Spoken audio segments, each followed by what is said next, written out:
ಎಲ್ಲರಿಗೂ ನಮಸ್ಕಾರ.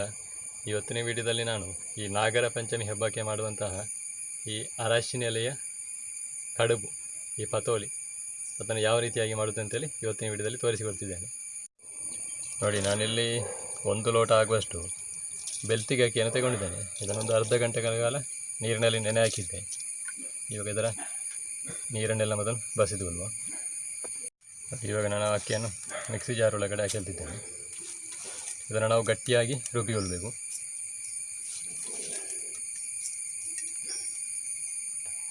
ಚಿಟಿಕೆ ಉಪ್ಪನ್ನು ಕೂಡ ಹಾಕಿಳ್ತಿದ್ದೇನೆ. ಅದೇ ರೀತಿ ಸ್ವಲ್ಪ ನೀರನ್ನು ಸೇರಿಸಿಕೊಳ್ಬೇಕು. ಯಾಕಂದರೆ ಇದನ್ನು ನಾವು ಗಟ್ಟಿಯಾಗಿ ರುಬ್ಬಿಕೊಳ್ಬೇಕು. ಇದನ್ನು ನಮಗೆ ಈ ಅರಶಿನ ಎಲೆಯಲ್ಲಿ ಹಿಟ್ಟನ್ನು ಹಾಕಿ ಸೆಟ್ ಮಾಡುವಾಗ ತುಂಬ ನೀರಾದರೆ ಮತ್ತು ಹಿಟ್ಟೆಲ್ಲ ಹೊರಗೆ ಸ್ಪ್ರೆಡ್ ಆಗ್ತದೆ. ಅದಕ್ಕೋಸ್ಕರ ಇದನ್ನು ಮಿಕ್ಸಿ ಜಾರಲ್ಲಿ ನಾವು ಗಟ್ಟಿಯಾಗಿ ರುಬ್ಬಿಕೊಳ್ಳುವ. ನೋಡಿ, ಇವಾಗ ನಾವು ಅರಶಿನ ಎಲೆ ಕಡುಬು ಮಾಡೋದಕ್ಕೆ ಈ ಅರಶಿನ ಎಲೆಗಳನ್ನು ಕಟ್ ಮಾಡಿಕೊಳ್ಳುವ.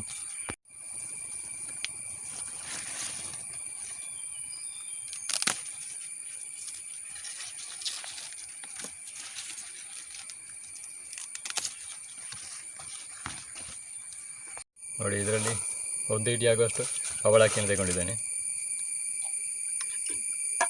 ಅದೇ ರೀತಿ ನೋಡಿ, 1 ಹೋಳು ಆಗುವಷ್ಟು ತೆಂಗಿನಕಾಯಿ ಇದೆ. ಇವಾಗ ಇದನ್ನು ಇದಕ್ಕೆ ಹಾಕಿ ನಾವು ಮಿಶ್ರಣ ಮಾಡಿಕೊಳ್ಳುವ.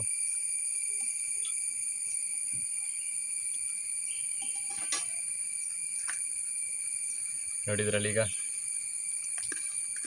1 ಸಣ್ಣ ಕಪ್ಪಲ್ಲಿ ಬೆಲ್ಲವನ್ನು ಕೂಡ ನಾನು ಪುಡಿ ಮಾಡಿ ತಗೊಂಡಿದ್ದೇನೆ. ಈ ಬೆಲ್ಲವನ್ನು ಕೂಡ ಇದಕ್ಕೆ ಹಾಕಿ ಇಡಬೇಕು.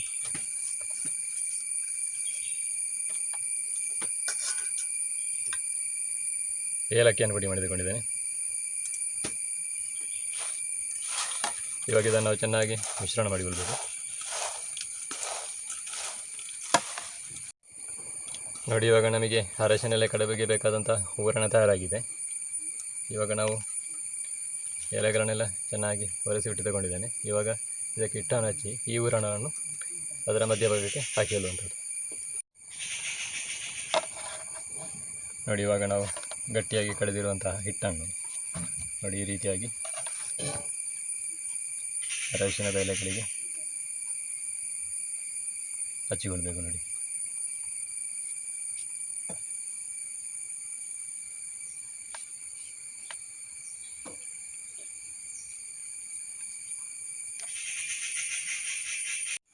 ನೋಡಿ, ಇವಾಗ ಹಿಟ್ಟು ಹಚ್ಚಿಟ್ಟಿರುವಂತಹ ಈಗಿನ ಸಲಗೆ ನೋಡಿ ನಾವು ತಯಾರು ಮಾಡಿದಂಥ ಹೂರಣವನ್ನು ಹಾಕಿಡಬೇಕು.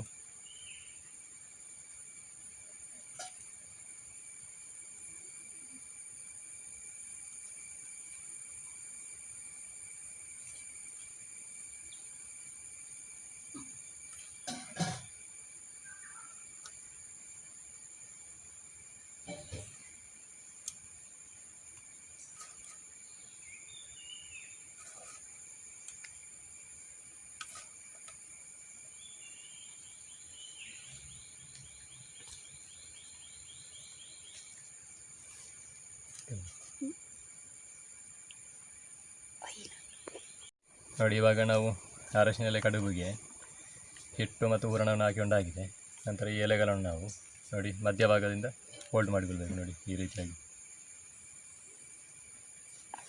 ಕೆಲವರು ಈ ರೀತಿ ನೋಡಿ ಈ ಮಧ್ಯಭಾಗದಿಂದ ಈ ರೀತಿಯಾಗಿ ಕೂಡ ಫೋಲ್ಡ್ ಮಾಡ್ತಾರೆ. ನಿಮಗೆ ಯಾವುದು ಅನುಕೂಲ ಆಗ್ತದೋ ಆ ರೀತಿಯಾಗಿ ಮಾಡಿಕೊಳ್ಬೋದು.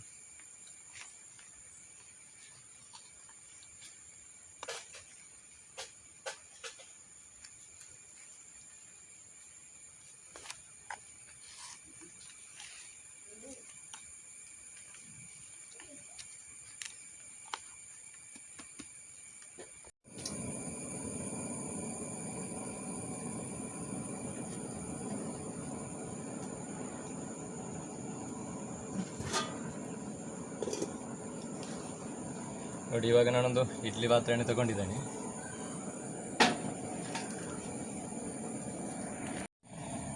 ನೋಡಿ, ಇವಾಗ ನಾನೊಂದು ಇಡ್ಲಿ ಬೇಯಿಸುವಂಥ ಪಾತ್ರೆಯನ್ನು ನೀರು ಹಾಕಿ ಒಲೆ ಮೇಲೆ ಇಟ್ಕೊಂಡಿದ್ದೇನೆ.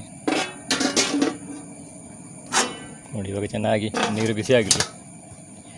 ನಂತರ ನಾವು ಅರಶಿನ ಎಲೆ ಕಡುಬು ಇದರಲ್ಲಿ ಇಟ್ಟು ಬೇಯಿಸಿಕೊಳ್ಳು. ಇವಾಗ ನೀರು ಬಿಸಿಯಾಗಿದೆ.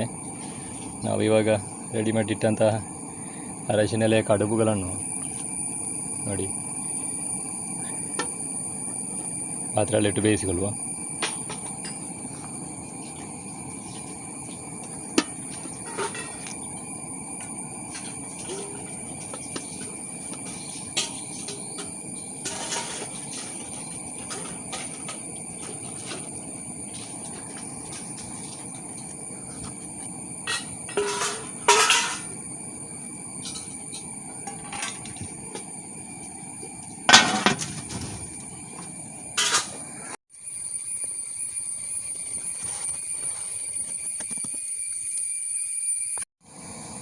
ನೋಡಿ ಇವಾಗ ಪಾತ್ರೆಯಿಂದ ಹೊರಗೆ ಹಬೆ ಬರ್ತಾ ಉಂಟು ನೋಡಿ. ಹೀಗಾಗಿ ಇವಾಗ ನಾವು ಈ ಅರಶಿನೆಲೆ ಗಟ್ಟಿ ಬೆಂದಿದೆ ಅಂತ ಅರ್ಥ. ನೋಡಿ ಇವಾಗ ನಮ್ಮ ಗೆಣಸೆಲೆ ಈ ಅರಶಿನೆಲೆ ಕಡುಬು ಬೆಂದಿದೆ. ಸುಮಾರು 10 ನಿಮಿಷದಲ್ಲಿ ನೋಡಿ ಇದು ಬೆಂದಿದೆ. ಇವಾಗ ಇದನ್ನು ಒಲೆಯಿಂದ ಕೆಳಗೆ ಇಳಿಸಿಕೊಳ್ಳುವ. ನೋಡಿ ನಮ್ಮ ಅರಶಿನೆಲೆ ಕಡುಬು ತಯಾರಾಗಿದೆ. ಗೆಣಸೆಲೆ, ಪತೋಲಿ ಹೀಗೆ ಬೇರೆ ಬೇರೆ ಹೆಸರುಗಳಿಂದ ಕರೀತಾರೆ.